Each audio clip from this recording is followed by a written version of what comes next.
So the old device on the wall here, Zappi 2.1, 7.4 kilowatts. And he is a previous incarnation. It isn't the multi-phase, it's one of the original universal socket single phase devices. And as you can see, I'm hoping you can see, currently has two CTs connected to it, one being grid, one being generation and battery. And it's all monitoring everything lovely. Luckily, this one only has two CT devices connected to it, so that works perfectly with the Zappi GLO.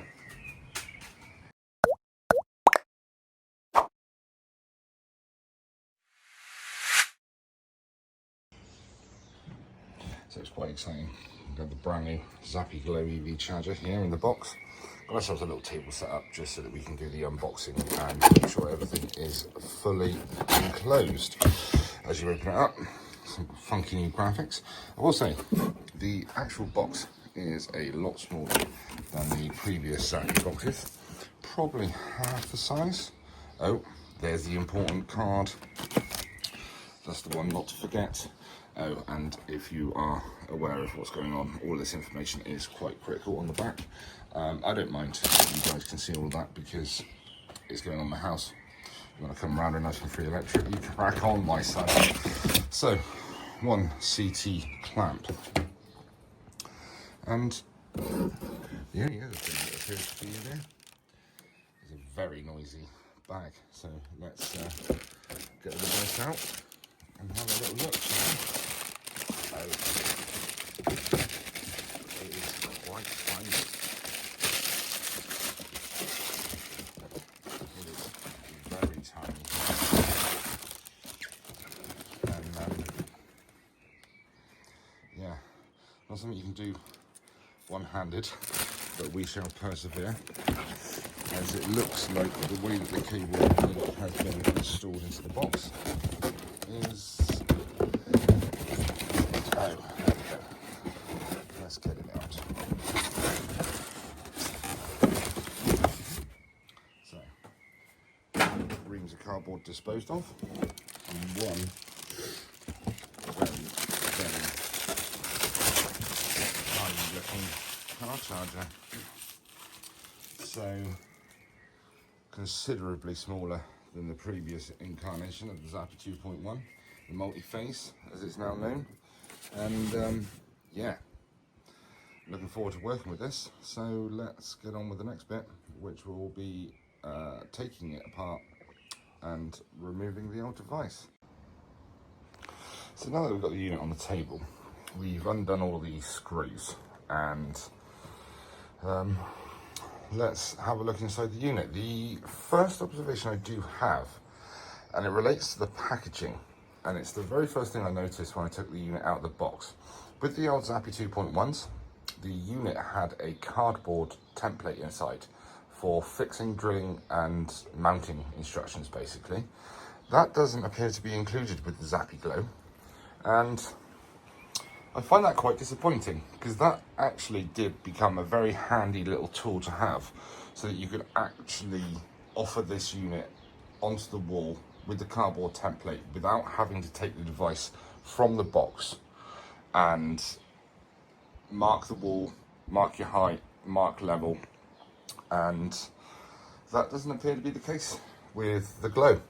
But the unit is now loose, and we're going to hopefully one-handed remove the front. And the good thing about this, by the looks of it, is everything is built into the case.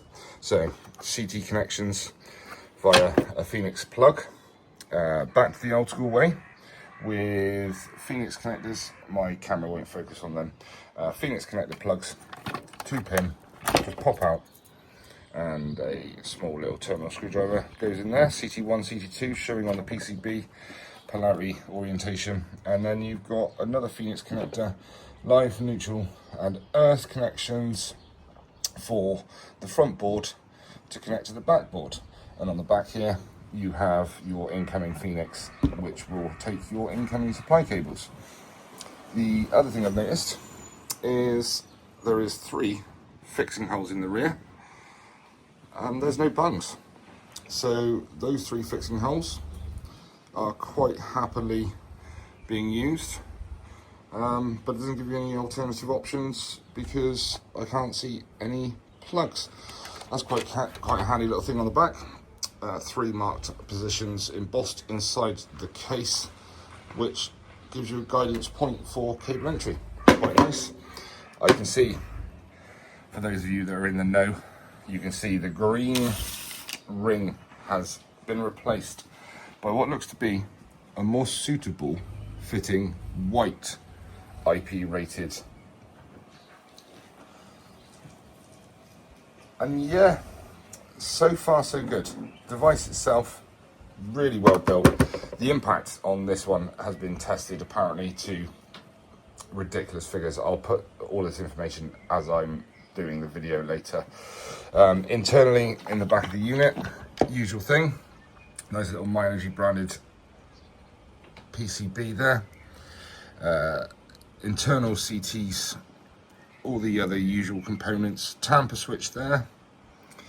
And yeah, one thing you will notice is there is no Ethernet option on the Zappi GLO. Wi-Fi only 2.4, and we are being told there's no need for Ethernet because the Wi-Fi is good enough.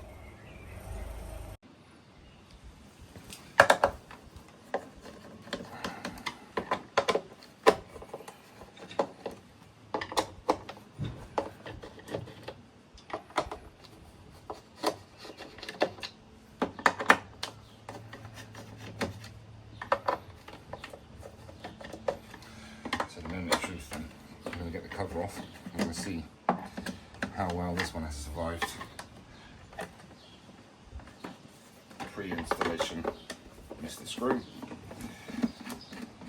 This one's been in place probably 15 months, and yeah, doesn't look too bad inside.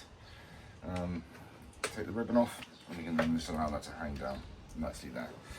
And we've got CT1, CT2 connected, so CT2 and CT1 disconnected. We just have an Ethernet cable in here.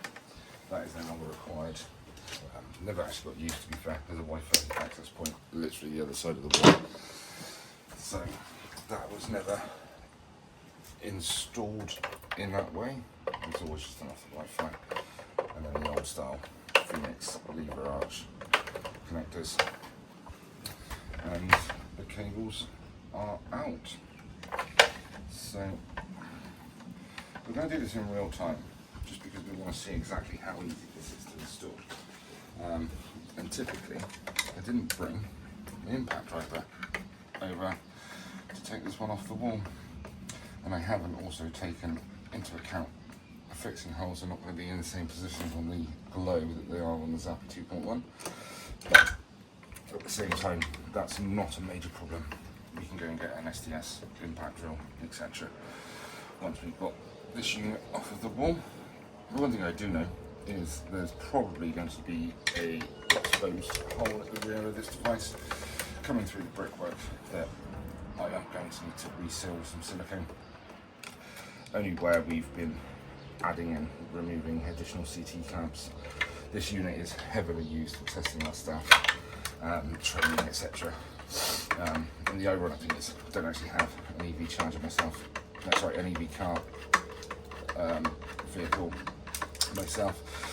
So this is purely for training, testing purposes internally with our guys. So that's off the wall, and yeah, I need to do some sealant work on the back of that, but that's fine. So that's the old Zappi 2.1 off the wall, and I reckon that was under a minute. All right, Steve. So one thing of considerable note is fundamentally the physical size of this unit. You can see here, on top of the old Zappi 2.1, the unit is absolutely redesigned to a whole new, more compact design. And maybe that'll work, maybe that won't, but we'll be finding out shortly. So, I've got some filler in the wall, got our stuffing lamp in the back of the unit, and we're going to push all these cables through. we are being told the rear entry stuffing gland rules still apply to the Zappi GLO as it did to the Zappi 2.1, and straight away we're back against the wall. So nice flat surface underneath there. So we'll get the spirit level out, check the bubble, and I'm happy that is level. We've got our marksman doing all this slightly slower than I would do normally, purely on the basis of I'm not normally talking this much when I'm working. Others would disagree, but definitely not as vocal when I'm doing my stuff. So we then have our 3 marks. So I'm going to remove the unit from the area. Going to grab ourselves our SDS and we'll pop our holes.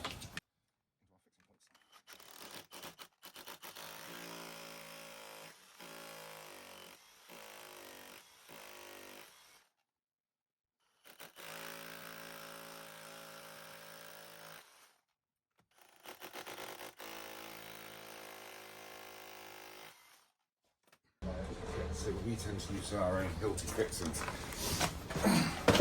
They are designed to bite a bit better, personal preference, but we always use the screws and washers that come inside the fixing pack.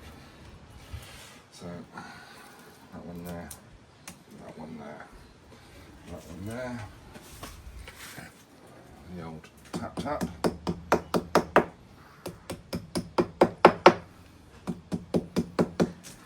Okay, so the unit base back, all the cables, and again feed them through nicely through the back of the unit, trying to remove any of the twists that we've got, just because we've gone with a 20mm stuffer, because this is singles. Other side of this wall is metallic trunking, a small piece of Copex attached to it. So slide that on nicely. Remove the twists from the cable. She sits beautifully against the wall. Grab ourselves a screw and a rubber backed washer, and we'll get this top screw in first.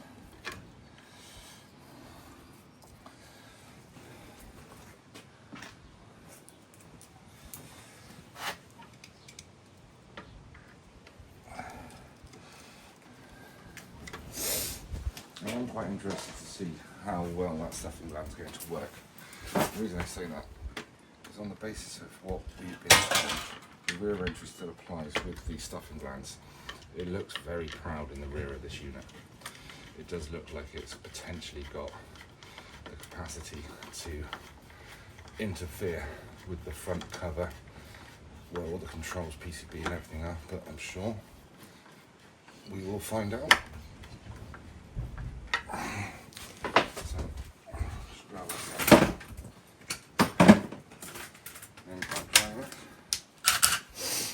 Give it the old trigger test. We then reset all these points for level. It's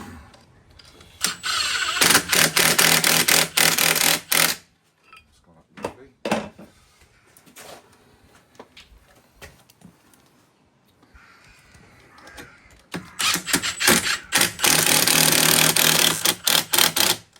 Nice and tight. Nice and tight. And yeah, that is nicely fixed through the wall, nice and secure. We are going to have a couple of old fixings that aren't going to be needed. They can be removed and filled, but at the moment that's absolutely fine. 2 CTs and our 3 incoming supply cables, live, neutral and earth. On the back of the unit we have 3 terminals marked up, live, neutral and earth. On the old units we did find a lot of the equipment didn't actually require bootlace ferrules. I found it quite difficult for the unit to take the ferrules through the lamp, but So on this particular installation, we've gone with the 4mm. It's rated singles, rated at over 32 amps. Length of cable run is probably about 800mm, other side of the wall, dB. But the other thing to bear in mind is we are on a sublink out to this board, so we will be restricting the use of maximum capacity of this device anyway, like we did with the old one. But for the testing purposes and everything at the moment, we're just going to get this installed and get it all up and running lovely, and then we will deal with all the smaller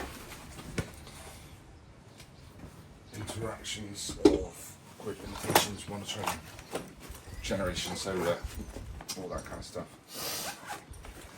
We have a 100 amp, quite lucky we have an 100 amp incoming main fuse to our property.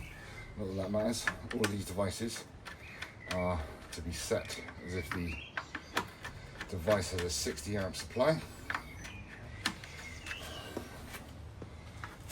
And let's see how easy these go into the terminals. So marked on the back of the box, embossed into the actual casing itself is the order you need to connect. So you have your live, followed by your neutral. A little bit fiddlier than the old unit. It is all being done on the backboard, which weighs a lot less than the other unit did completely. So that does come into play in regards to ease of use, installation purposes. We're at about 15 minutes since we isolated the old Zappi. Just going to check all those tension nicely and dress them around in the order they come through. So that's nice. CT clamps. Beautiful. So then we can just dress these down like so. And then obviously what we need to do now. So we always get into the habit of taking photographs. We know that the red and the black CT is a standard CT supplied by My Energy directly into the solar that's the other side of this wall. And that is doing its generation monitoring. We've then got an RJ45 Cat 5 style cable that is then supplying our long link back to the grid. That's roughly about 38 meters away, so well within tolerance, well within the requirements that we need for this maximum length. Maximum length is still set to 100 meters.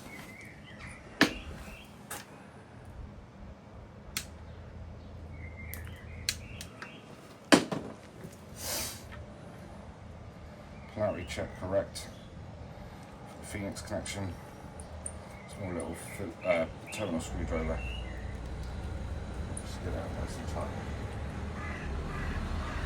That's our CT1 connection done. We're then running on the blue and the white set of cables. We always colour code our installs to suit everything we do. Very similar to how we do our codes. All of our codes on units are done exactly the same way. And the engineer can then attempt, if it's our install, we know exactly which way round everything's been connected. So, CT clamp number 2 is now tug test, absolutely fine. So, the interesting bit now is getting all of this put back together nicely. So, just hang that there a second. So CT1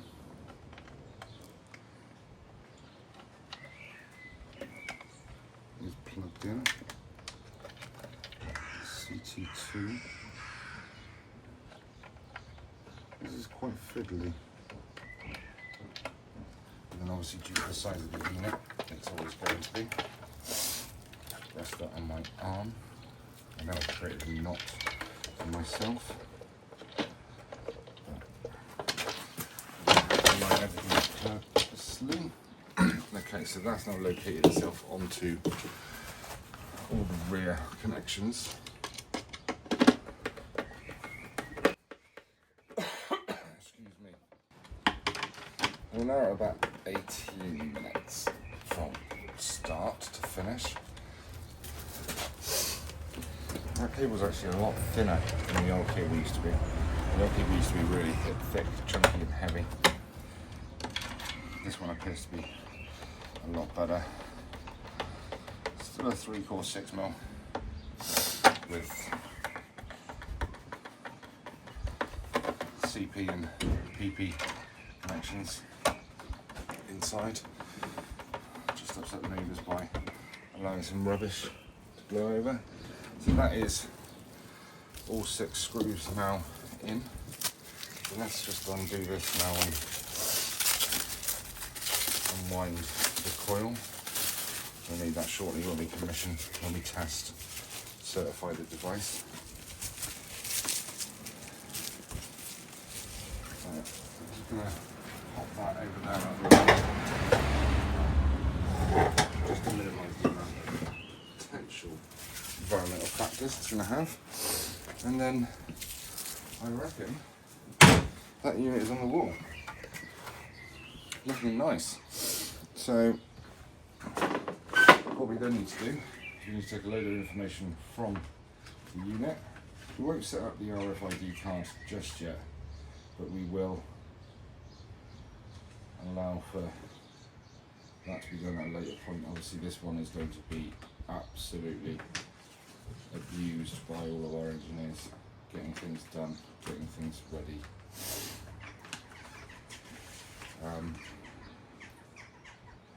So we followed all the instructions. We're now at number 10. We've torqued up the front to a degree, and now all we need to do is pop this beautiful cover. It seems to have locating lugs on it, very similar to the old. And there she is. There is the Zappi GLO installed on the wall. Now I've currently got you in a small holdall on the phone that looks like it has been slowly creeping in. I'm just going to grab this out a minute, and there you go. You can see the Zappi GLO swapped for a Zappi 2.1 in around about 15 minutes.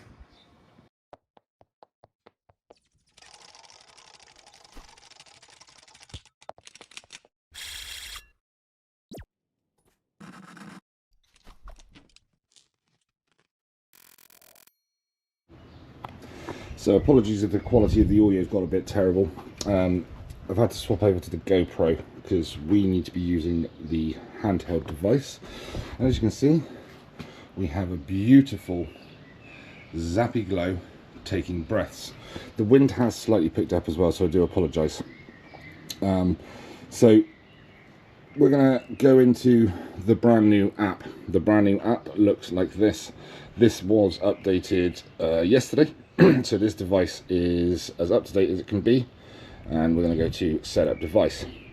We're now going to pair with the Zappi GLO, and we're going to search via Bluetooth. It's searching and it's found a Zappi. We're going to go and have a look at our paperwork, make sure it all matches, and 4639 is at the end, and we are connecting to device. It's now asking for a code, and the PIN number I've kept away from you guys for the second, and we're going to pair, and now we have a successful connection set up. So let's go through this. So one thing to bear in mind is Powering on the device will activate Bluetooth for 15 minutes. If none of the steps are completed in that time, you will need to restart the device. And I'm just going to start typing in all the information. I know all of this, so this should be quite straightforward in regards to the information I already know about myself. So we're going to use current location. Again, I'm not too worried about whether or not you guys see all of this. Allow while using the app. Actually pretty accurate. Ecosystem. Our terminology has changed, and as you can see there, control, secondary, gateway. Join an ecosystem. That is wrong.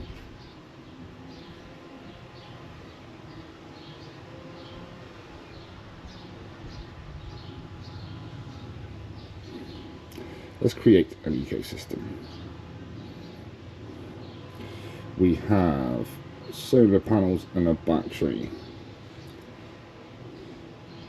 And save. We are GMT, BST, and device pin. So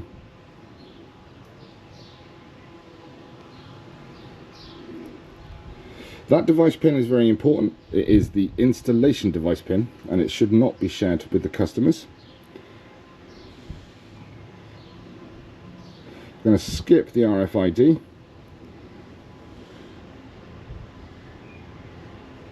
And we're going to transfer to customer. Load management. Electricity supply, single phase, save. Internal load. And we don't need an internal load. Hardwired CTs. CT1 is generation and battery.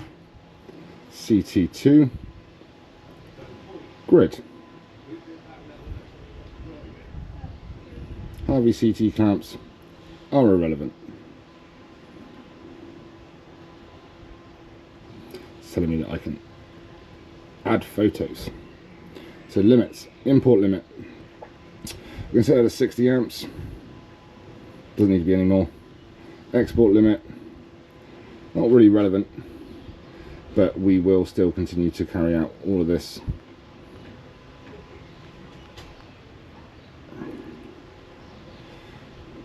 And device limit, we're going to set that to 32.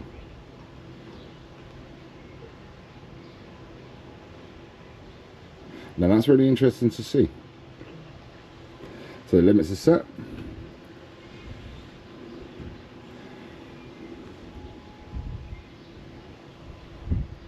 This bit could be interesting. So it's currently searching for available Wi-Fi networks. It's found our Wi-Fi network, and it's going to now ask me for a password.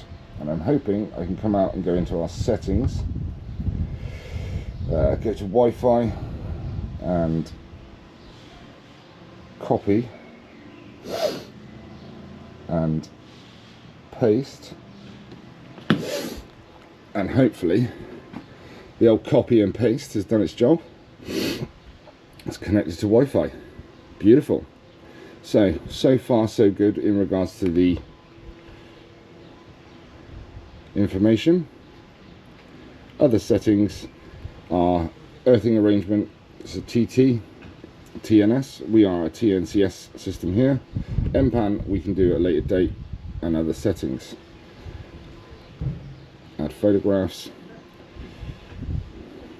Don't allow. So we won't be adding photographs. Okay, and click install. Customer's email. That looks good, and it's now installing. Installation is complete. Hand over to customer, and there we have it. That's the one we want. That's the what you want to be seeing. You want to see the green glow. Installation commissioning, according to this video, has taken just over 6 minutes talking you through it. It's now asking me if I want to send a handover to me, so let's send handover.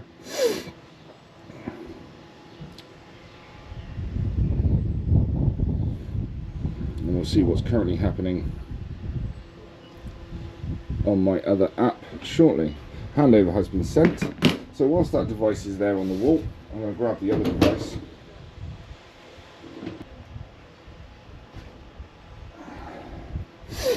And we'll see how easy it is for the customer.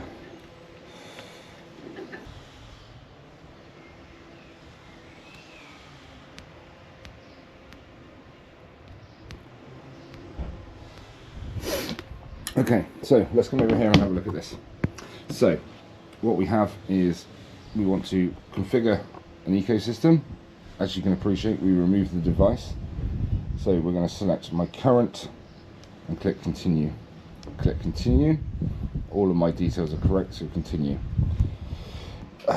We are with Octopus and we are on the Intelligent Go V1, I believe, and save. We want to connect to a Zappi GLO and continue. And it's saying it should have sent us some emails. So let's have a little look at what's going on with emails. So just grab my phone a second and we'll see exactly what's going on. Just downloading some messages. Welcome to your new device. Your new device is ready. And I have a registration code and I have a serial number. So the serial number is 300346339. The registration code, always the worst part of these installs. But the handy thing is this is all now emailed to the customer. So connect device, my home ecosystem, so I'm going to name it home. Click save. Your product should be flashing.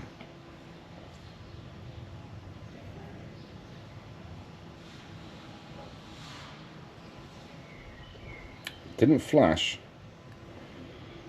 but I've got a complete. And there we go. One brand new ecosystem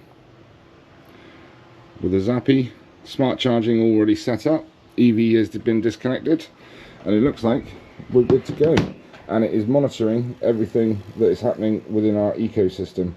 And just for reference, let's have a look to see what our solar system is saying.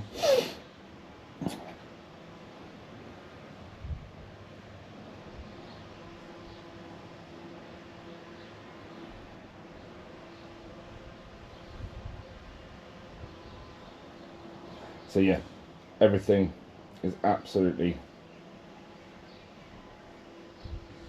bang up to date. So device installed, commissioned, handed over to the customer. All we need to do now is physically test, commission and certify. So we'll be back doing that shortly.